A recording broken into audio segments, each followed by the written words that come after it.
Hello everyone, Daisy here with a fun summer YouTube hop layout, and I started playing around with this because I was just it was one of those days where I just wasn't feeling the whole scrappy vibe or whatever, but I knew I had to get this done, so I really wanted to use this paper, and this is from We Are Memory Keepers Urban Chic, I believe.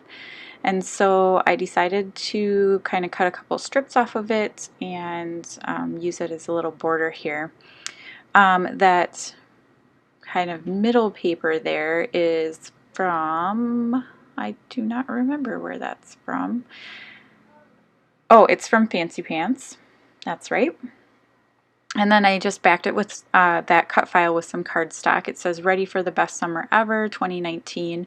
I also cut kind of a big notebook notebook cut out of the top, I guess. And yeah, I really like how that looks. So now I'm adding a couple of these papers, and I decided to tear the edges of everything just because why not?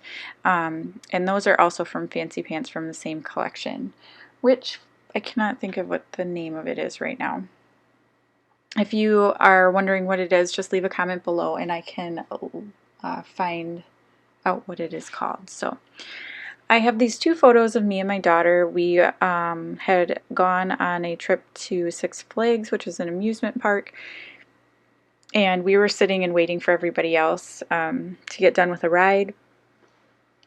We just snapped a couple of these selfies, and yeah, it was kind of our first thing of the summer that we did, so I figured it would be a great way to start off a summer scrap.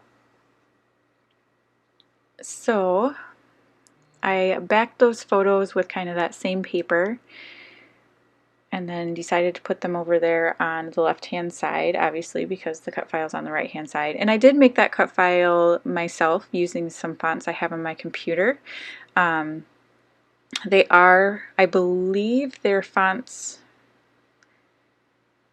that I purchased from the Silhouette store, but if not, you can find similar ones on like dafont.com that are free to download, and you can use them to create cut files like this as well. I do have a tutorial. I know I said I was going to do one and I kind of forgot about it, so I do apologize, but I do have a tutorial coming up on how to kind of create your own title pieces using the Silhouette Design Studio. So that will be coming, I don't know if it's next week or the week after. It's going to be a Spiegel Mom Scraps design team video, so keep an eye out for that if you are interested in learning. It's just a very basic tutorial on, you know, how to create these things, but I think it's a good skill to have, I guess, in your bag, because sometimes you just can't find the right thing, you know, for your title or your layout, the right thing you want to say. So it's nice to be able to kind of create your own and make them fit for what you need. So keep an eye out for that. So now I'm using all of these die cuts from Fancy Pants, and I think I only use Fancy Pants. I might pull out like one Bella Boulevard one or something. But I decided to kind of layer up a whole bunch of die cut pieces and tags and everything like that of things that remind me of summer. And I'm sorry, I'm getting distracted by my phone. It keeps buzzing at me, so I'm going to drop it on the floor so I can't look at it. Anyway, I'm going to layer all these pieces that kind of remind me of summer and things we do in summer, or things that we want to do in summer, and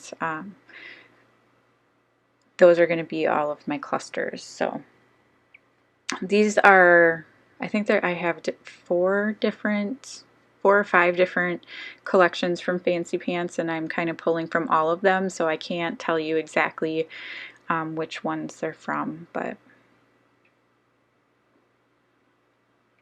so I think I got all the ones that I like, and I'm not going to use all of these, but they're ones that I thought would match.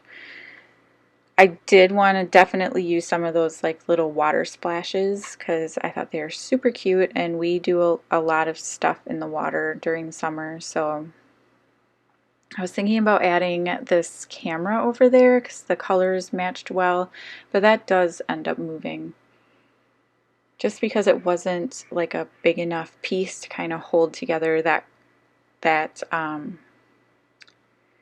cluster over there, so I felt like I needed to replace it with something bigger, which I'm going to use this big flower, and it's the perfect color. And I'm going to kind of ground it with that tag, and that does have some gold foiling on it, and then just layer up all these other pieces. And I thought I wanted to do like a big cluster in between my photos and my title, but I do end up moving one of them, and you'll see that here in a few minutes, over to the other side of the photo, just because. So towards the end I was using some sequins, and I was trying to make like a visual triangle, and I couldn't get it to work because it would cut my photos out of the triangle, I guess, if that makes sense, and I didn't like that. So even though I do like this, the way this is going, I am going to end up kind of changing it up here.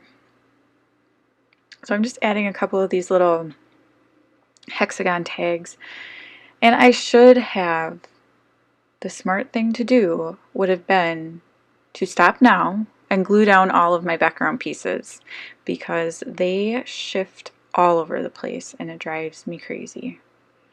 But nothing's glued down yet, so except for I think I glued the cardstock to the back of the title. Here I'm going through my Bella Boulevard things, seeing if I could pull out a couple of things. Oh, maybe I do add that watermelon, might be from there. Oh, and that little chipboard piece over there that says sun, I do pull that out. That Stay Cool is a rubber paper clip topper that I pulled off and glued down to that flower. Okay, so I forgot what I was saying because my daughter just came and interrupted me. So I just went through my Bella Boulevard things, and I pulled out that chipboard piece, and that I believe that watermelon is also from Bella Boulevard, and I'm going to add those on there. And now I'm not sure where I went. So here you can see I switched where that top cluster is and moved it to the left of my photo. I did add a couple of acetate pieces from an old Basic Gray collection, and I also added a couple little glitter stars because they're pretty and they were the right color. So now I'm adding some seashells out of this Ride the Tide sequin mix. And I'm also going to add a few other sequins in there just because they're perfect color and they add just the right touch of sparkle and shine. If you have followed me for long, you know I can't get enough of my sequins. So there will be a list down below of all the other people who are participating in the hop. So hop on over and check out their videos. And thanks so much for watching. I'll see you again next time. Bye!